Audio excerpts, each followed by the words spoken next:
Right ఇక తిరుపతి జిల్లా శ్రీహరికోటలోని షార్ నుంచి నిన్న చేపట్టాల్సిన పిఎస్ఎల్వి C-59 ప్రయోగాన్ని అయితే శాస్త్రవేత్తలు వాయిదా వేశారు. ప్రయోగానికి గంట సమయం ఉందనగా వ్యోమ నౌకలో సాంకేతిక సమస్య తలెత్తడంతో ఈ నిర్ణయం అయితే తీసుకున్నారు. ఇక సమస్యను పరిష్కరించి ఇవాళ సాయంత్రం 4:04 ప్రయోగం నిర్వహిస్తామని ఇస్రో ఓ ప్రకటనలో పేర్కొంది.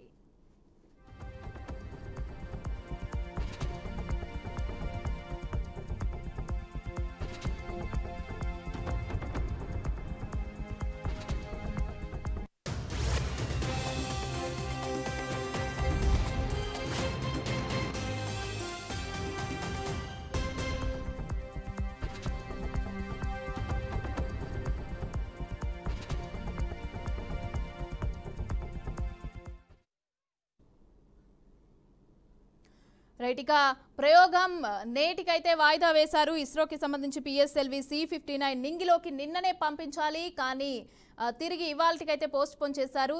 అయితే దీనికి సంబంధించిన డీటెయిల్స్ అన్ని కూడా మా ప్రతినిధి సాగర్ అందిస్తారు. సాగర్ చెప్పండి. ఈ రోజు ఇస్రో చేపట్టిన పిఎస్ఎల్వి C-59 రాకెట్ ప్రయోగానికి మొత్తం సర్వం సిద్ధమైంది. వాస్తవానికి అయితే నిన్ననే దీన్ని ప్రయోగించవలసి ఉంది. ఆఖరి నిమిషాల్లో చివరి నిమిషాల్లో ఈ ప్రయోగంలో తలెత్తిన సాంకేతిక సమస్యలతో దాన్ని వాయిదా వేయడం జరిగింది.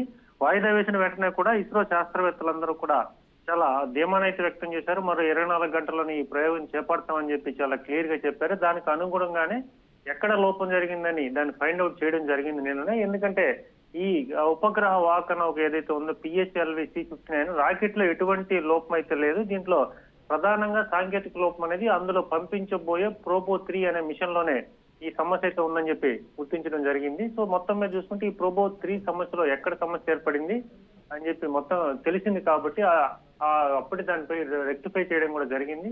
సో మొత్తం మీద ఈ రోజు ఈ రాకెట్ ప్రయోగానికి సర్వం సిద్ధం చేశారు కాబట్టి ఆ సమస్యను అంతా తీర్చి కౌంట్ డౌన్ ప్రక్రియను యథావిధిగా కొనసాగిస్తున్నారు. ఈ రోజు 4 గంటలకి ఈ రాకెట్ ని ప్రయోగించడానికి సర్వం సిద్ధం చేశారు. మొత్తం మీద ఈ ప్రోబో 3 మిషన్ కోసం ఇటు భారతీయులతో పాటు అంతర్జాతీయం కూడా అందరూ ఎదురు చూస్తున్న పరిస్థితి. ఎందుకంటే ఇది టోటల్ గా యూరోపియన్ స్పేస్ ఏజెన్సీకి సంబంధించిన ఉపగ్రహ ప్రయోగం కాబట్టి ఇది పూర్తిగా కమర్షియల్ గా అంటే పూర్తిగా వాణిజ్యపరమైన ప్రయోగం.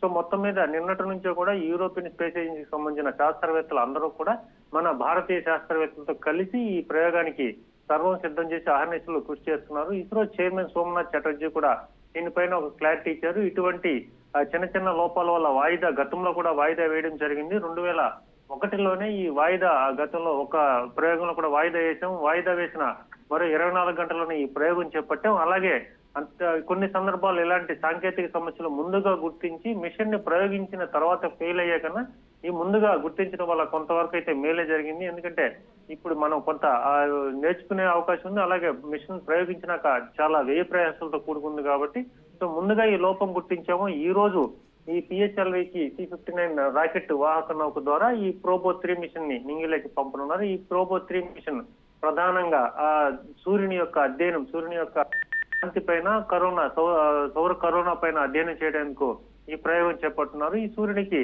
అధ్యయనం చేసేందుకు పంపించే ప్రోబో 3 మిషన్ లో ఇది సిరీస్ లో 3వ రాకెట్ అని చెప్పవచ్చు.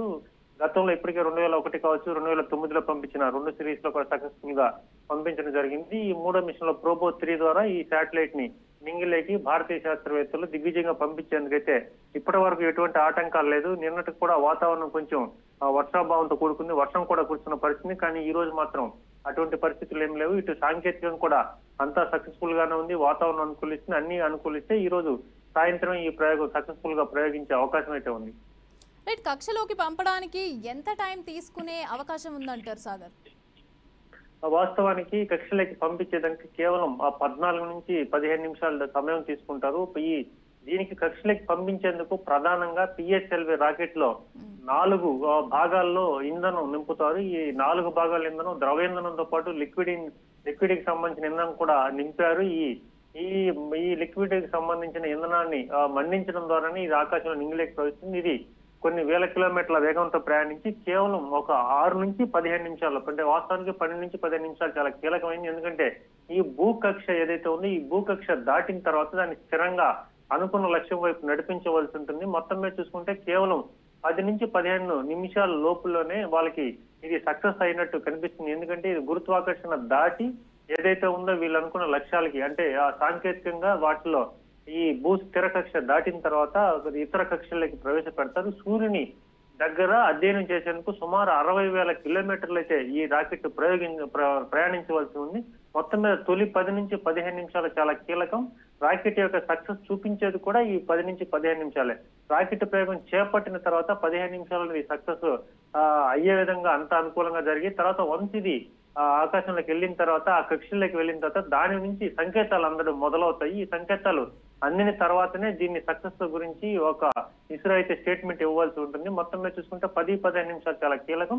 వన్స్ ఇది కక్షలోకి వెళ్ళిన తర్వాత డైరెక్ట్ గా ఏదైతే రాడార్ స్టేషన్ ఉంటుందో ఈ రాడార్ స్టేషన్ కి వెంటనే సాంకేతికంగా సంకేతం అందుతుంది. ఇది ప్రయాణించే వేగంతో పాటు ఇది వెళ్తున్న దిశ అలాగే ఏ కక్షలో ఉంది ఈ తదితర అంశాలన్నిటికి సంబంధించి కూడా అన్ని కూడా యాక్టివేట్ అవుతాయి. ఈ రాడార్ స్టేషన్ తో ఎప్పుడైతే ఈ అనుసంధాన కమ్యూనికేషన్ కొనసాగుతుందో వెంటనే కూడా ఈ రాకెట్ సక్సెస్ అని చెప్పి అధికారికంగా ప్రకటన చేసే అవకాశం ఉంది.